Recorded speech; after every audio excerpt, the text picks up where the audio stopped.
آج کل عورتیں اس لیے بھی ماڈل ہونا چاہتی ہیں کہ ان کے چاہنے والوں کی گنتی میں اضافہ ہوتا رہے۔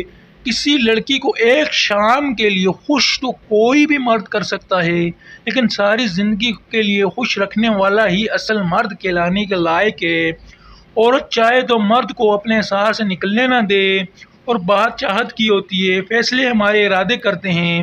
اور درست مرد کے ہاتھ میں سب سے خوبصورت کتاب عورت کے ناز و نخرے اس وقت مر جاتے ہیں جب اسے یہ پتہ چلتا ہے جسے میں چاہتی ہوں وہ کسی اور کو چاہتا ہے۔ عورت کی عزت کیجیے، عورت ساتھی ہے، ابن آدم کی غلام نہیں۔ ایک عورت کو بد کردار بنانے کے لیے بہت سے بد کردار مردوں کی ضرورت ہوتی ہے جو محبتوں کو محسوس نہیں کر سکتے، محبتوں کے ثبوت نہیں دیے جاتے۔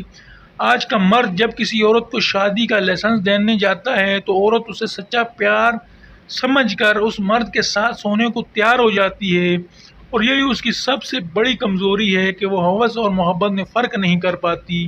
رشتے تب ٹوٹا کرتے ہیں جب دو دلوں میں سے ایک منافقت پر اتر آئے۔